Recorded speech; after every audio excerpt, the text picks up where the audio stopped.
Welcome to the Holistic Wealth Podcast. I'm your host, Keisha Blair, wife, mother of 3, author of Holistic Wealth, and founder of the Institute on Holistic Wealth. The show will showcase various experts in the key pillars of holistic wealth. Each week, we deliver the best information on how to become holistically wealthy and live your best life. Today, we have a very special guest, Jamila Souffrant. And Jamila is a podcast host, blogger, money coach, wife, mother of 3, and the founder of Journey to Launch. And I was just recently on her podcast, which was amazing. So I'm glad to have her here. Jamila, welcome to the show. Hi, Keisha. Thanks for having me on. Great. It's great to have you here. And so I listened to your most recent episode of your podcast, your solo episode. You talked about a lot of issues, which I think are wrapped up in the whole holistic wealth philosophy as well, in terms of how we spend our money, hoarding versus being intentional about actually enjoying our lives and living intentionally and all of that. So I just wanted to get started with your personal money journey first, your journey to financial independence and, you know, what that was like for you. I know you left your corporate job to start your own business. So can you just walk us through kind of what you were thinking at that time and why you embraced this whole journey? Yeah. So for me, I always like to say we're always on a financial journey, whether we know it or not, like because we need money to live in this society, in this capitalistic world, whether you like it or not. In this system, you need money to have a certain type of life. And so while I may not have always been intentional in certain areas of my money, I came to realize how important it was for me to be more intentional, to start thinking about wealth and having more options once I started to have kids. So I am an immigrant from Jamaica, similar to you, but I landed here in Brooklyn, New York, not Canada. And my mom, you know, she's an inspiration for me because she had me at 20 years old. She was a single mom and she came to this country with really nothing. And I saw how hard she worked and my grandmother worked, and you know, they eventually built a life for themselves. And so I've always been conscious of money in a way. I wasn't, you know, a super spender. We didn't have a lot of extra, but my mom did the best with what she had. And so I was always in a class like gymnastics or swimming, or she always took me to the museum or library. So she poured into me as much as she could.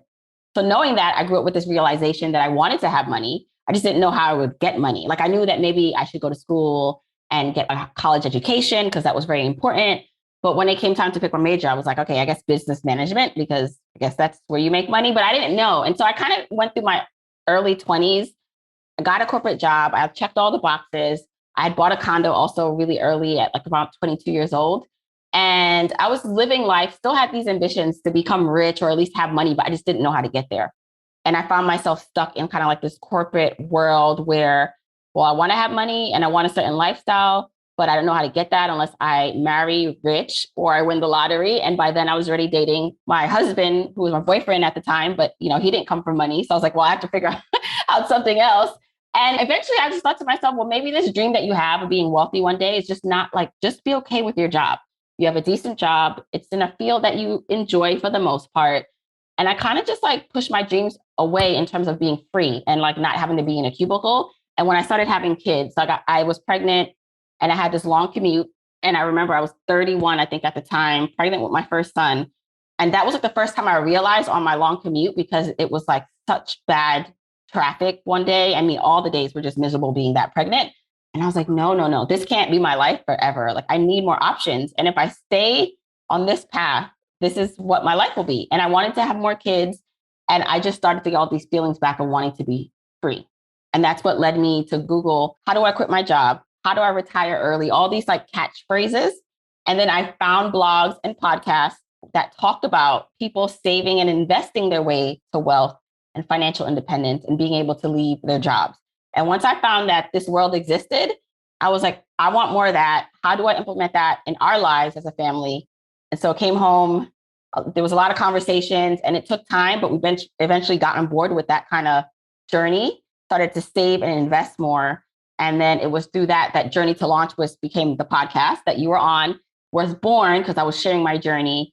which then allowed me to quit my job. So that's a lot of a backstory in like a few, paragraphs. But ultimately what led me to want freedom is as I was starting to expand my family, I knew that I didn't want to be stuck in a commute or a job that I hated. And I needed to find more options. And that's what led me to being more intentional with my money and my journey. Yeah, no, for sure. I can definitely see that. And so, Jamila, can you tell us what you did to transition out of that job and what you did like practically, in terms of setting aside and dealing with the money aspect of leaving the job to transitioning to the business? Like, was there like a certain income goal that you would have to hit then to transition? Did you say to yourself, well, okay, once the business starts earning X, I know I can leave? What was that like? So, okay, this is why I think no matter where someone is listening or watching this and hearing this, like it matters what happens before, but don't be upset at yourself if you've made mistakes. So I want to say I wasn't unintentionally walking on this path to financial independence from like the day I was born in a way.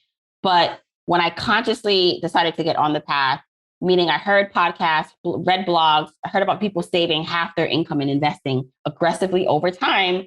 My husband and I, we sat down and we said, okay, how much can we invest and save so that I could quit my job by 40 years old?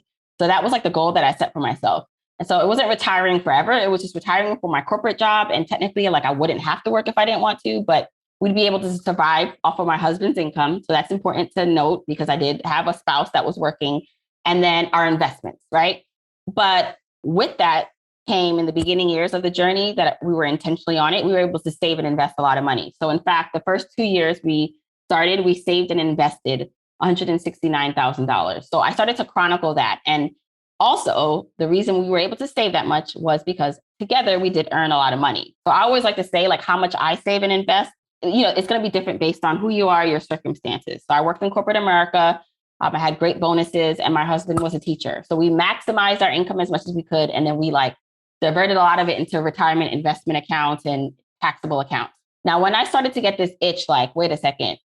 So I think I was about 2 years in or 2 or 3 years into having the blog Journey to Launch and realizing that, wait a second, this is hard. Like I started to have more kids. So I think by then I was on my second kid by the time the podcast came about and I got serious about, or the blog came out where I got serious about sharing my journey. And I said to myself, wait, like, I don't want to wait another 4 or 5 years to like work in this job, have this crazy commute, and then I'm having kids. Like, there's no way I can do all this.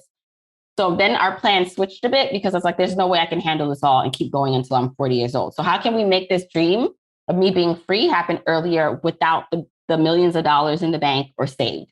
So we diverted and changed our strategy from investing in investment accounts to saving like a FU fund. So like a large like chunk of cash now we started to build up because my goal at that point was to leave corporate America and to do Journey to Launch full time.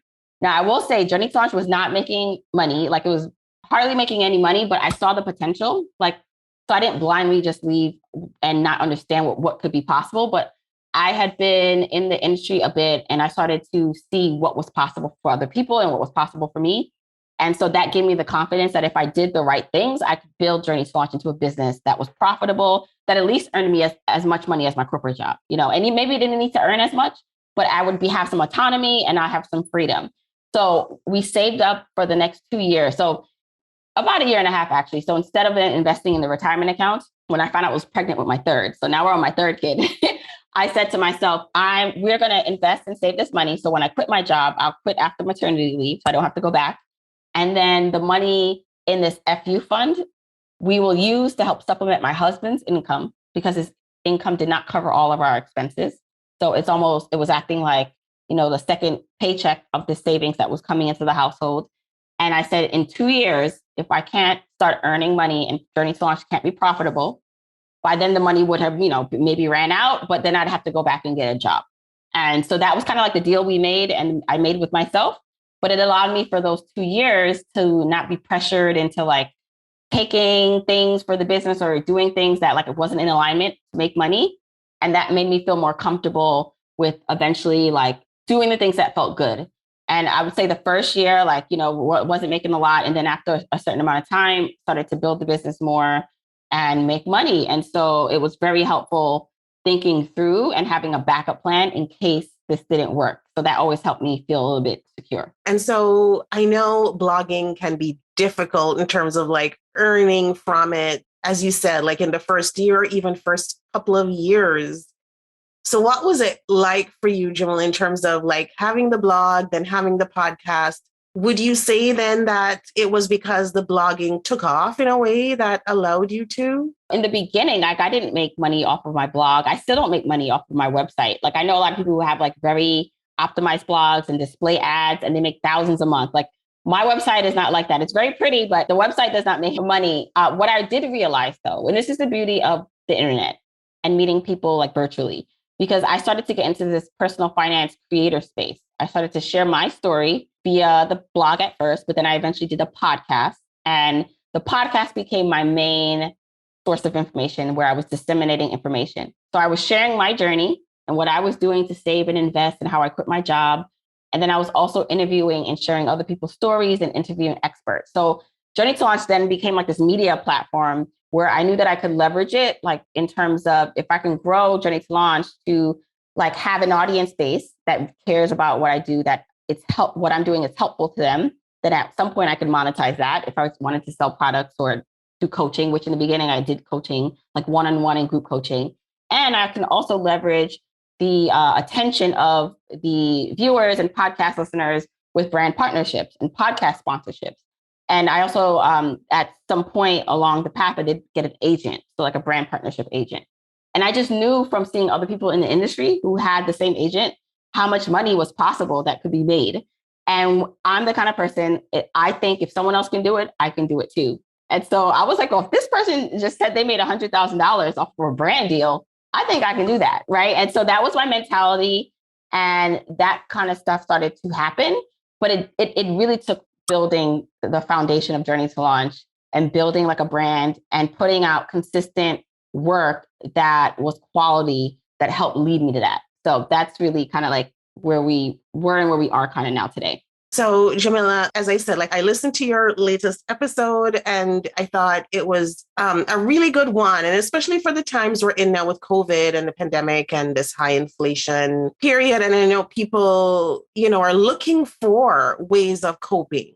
And they're looking for ways of maximizing their resources and what they have. And for most people, sometimes, like it can be just like, well, how do I prioritize? How do I cope in this period? And so I just wanted to ask you two, as a money expert, what your advice would be for those people who are, they're on the journey and they have that goal. They might not be there yet, but they're just still trying to cope with kind of the times we're in and making their money decisions on a day-to-day basis, given the high prices that we have and the uncertainty with the climate.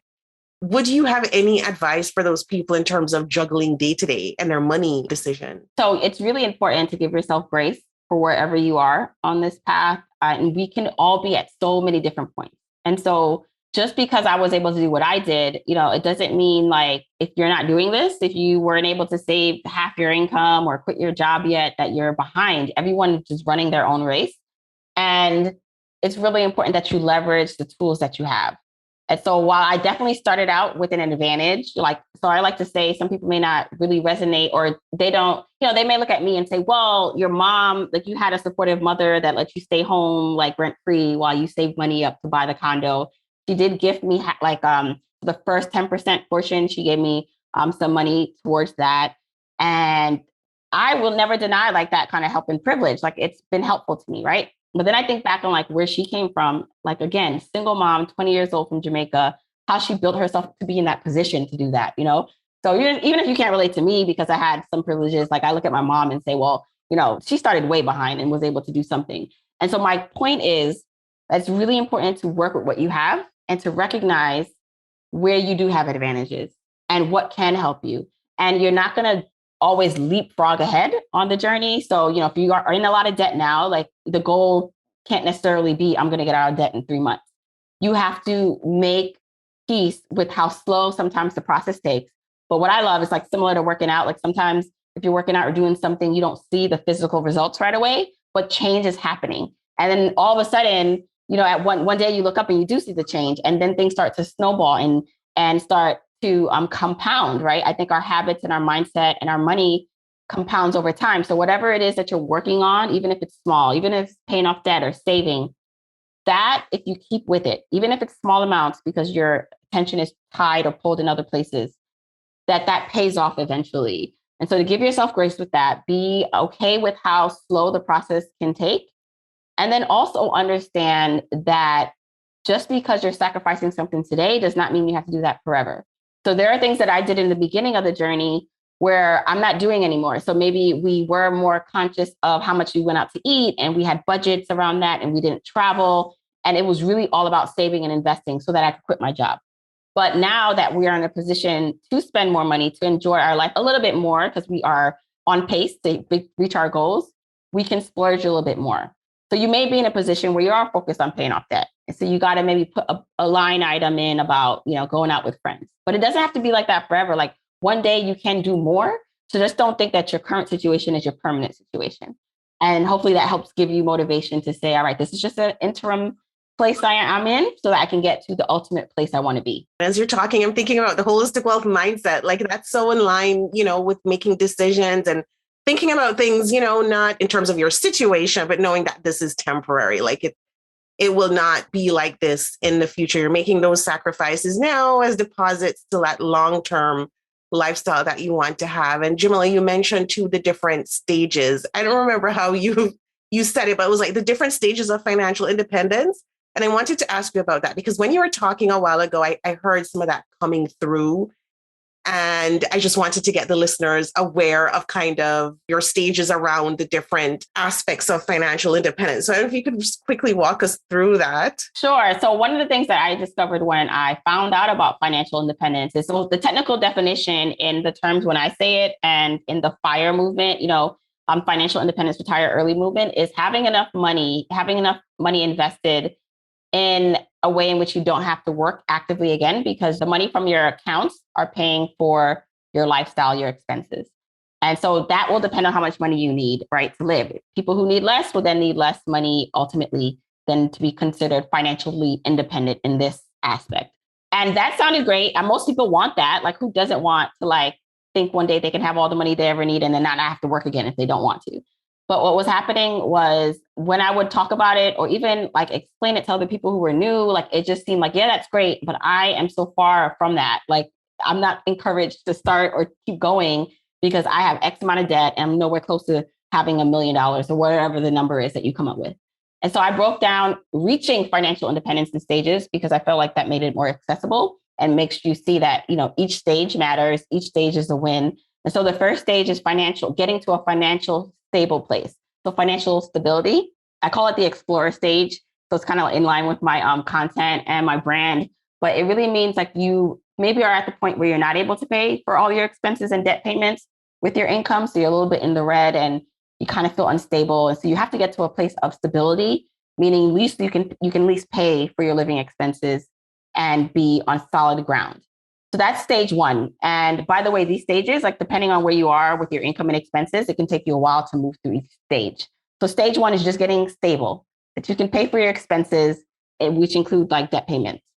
Stage two is what I call the cadet stage, is getting consumer debt free.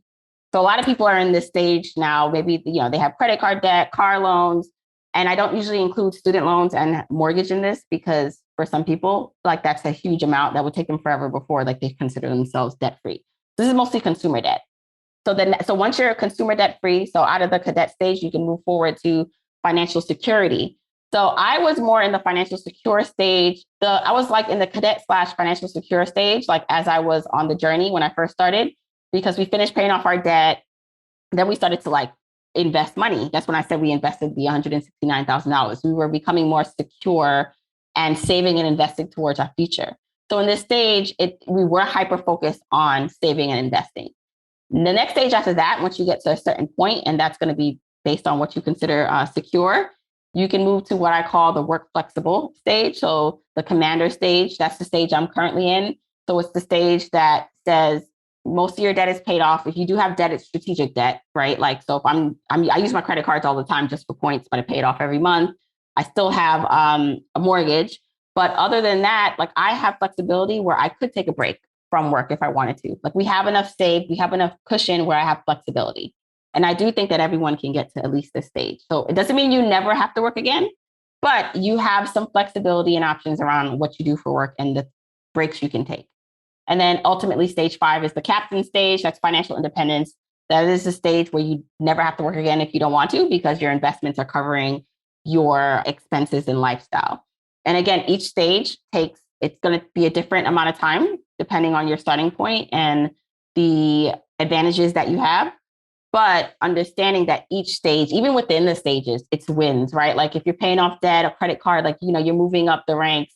And I wanted to break it down in that way so people felt more encouraged on their journey. And like, even for me, like, I'm not financially independent, but my life has transformed so much by starting this journey where I can be, talking to you in the middle of the day on a podcast before I pick up my kids, instead of being at a job I did not love. So this is possible if you start the journey, no matter what stage. And I love breaking it down and sharing that. So I think that's useful. And I think it's very helpful for people to know that mortgages are excluded. And you said student loans, because I know people listening in will be like, oh my gosh, like I'll never reach there because I have this mortgage. So that's good to know. And so, Jamila, I know you took the personal financial identity quiz, and I wanted to hear your results and any other insights that you might have in terms of your spending and saving and investment philosophy around this personal financial identity. Did it really align with what you thought the results would be? You said I was a maximalist. I splurge on like maybe bigger things, like on a day-to-day, like I'm kind of very practical. And like some of my friends, like, they'll be like, why don't you like buy, like, you don't buy anything for yourself. Like you had these jeans for years, or these Uggs need to go. Like you've had them for like 10 years. Like, so in a way, I'm very kind of simple. I'm a simple girl in that way where I don't need a lot. And I'm lazy in a sense where it's just like, I don't even like shopping. But there are things when it comes to investing in myself, like, or like a home or where I live or my kids, like, it's not that I spare no expense, but I'm still practical in a way, but I will spend or tend to spend where I see the value in that. So for me, one of the things I talked about on this episode that you are talking about, we're redoing our basement. And this basement renovation is definitely costing more than I thought it would. Like it's double what I thought it would come out to. But in a way, I'm not even mad at it because I appreciate and I know how much joy that having a finished basement like will add to our lives. And so that is like maybe someone else, if they knew how much we were like spending on the basement, like someone asked me the other day, like, are you renovating your house? I'm like, no, just our basement, would be like, oh, that's crazy. But for me, it's just like, we're here already and we might as well make the best of it. And if we're going to spend this much, let's make it what we want kind of thing. And so I feel like as I'm getting older and more secure with my money, I'm realizing that I do want to spend it in a way that feels good. So vacations, our home, but that's the kind of places I want to, on our kids, like that's where I want to spend money. So in a way I agree with you in terms of like risk taking in certain areas, but I feel like on the everyday things, I'm really simple and don't like spending too much money on certain things. Yeah, no, for sure. And I completely agree. I listened to your response and I can see even some of my own spending decisions and even why, even when I wrote Holistic Wealth, I was thinking about some of those things. I remember when my husband died and the story, like he died very suddenly and he was really young, like he was 34. And I thought, you know what, like life isn't just about reaching some financial independence goal at some age and be like, yeah, I'm a millionaire or like, yeah, I'm this. It's about, that quality time. It's about really living authentically. It's about caring about and spending time with your loved ones. And so even, this discussion now of, people thinking about their spending decisions and their money, I think that's something to keep in mind as well, that we never know what life will bring and we never know where life will take us. So I think one of the best things that we can do, especially in this time of uncertainty, is to definitely embrace those aspects of our life that really add to us, like really add to our holistic wealth bank accounts. And so, Jamila, it was great having you here. And where can people find you on social media and the website? Yeah. So wherever you listen to this podcast, you can listen to the Journey to Launch podcast. And then also I'm on social media at Journey to Launch on Instagram, Twitter, and Facebook. And then my website is journeytolaunch.com. Okay, Perfect. So once again, thank you so much for sharing your journey. And it's amazing that we could have you here, and definitely for certain, enjoying the journey is also one of the things that we all should do, right? In our everyday life. So thank you so much for being here, Jamila. Thank you for having me. Thank you for joining us this week on Holistic Wealth with Keisha Blair. Make sure to visit our website, KeishaBlair.com, where you can subscribe to the show on iTunes, Spotify, or via RSS, so you will never miss a show. While you're at it, if you found value in this show, we'd appreciate a rating on iTunes, or if you simply tell a friend about the show, that would help us out too. Are you a member of the Institute on Holistic Wealth? If not, what are you waiting for? Go to Institute on Holistic Wealth /memberships to choose your membership plan and join. As a member, you get so many perks. Free worksheets, advice, coaching, and a member's workshop to design an intentionally designed life. You need to figure out your life purpose? Take the Build Your Life Purpose Portfolio online self-paced course. You're struggling with all your money decisions? Take the free financial identities quiz and then take the course. You recently had a breakup, job loss, or experienced the death of a loved one? Take the Holistic Healing course. You need an overall plan to achieve holistic wealth? We will help you figure out your holistic wealth blueprint. And of course, if you want to start making money by helping others achieve holistic wealth, become a certified holistic wealth consultant.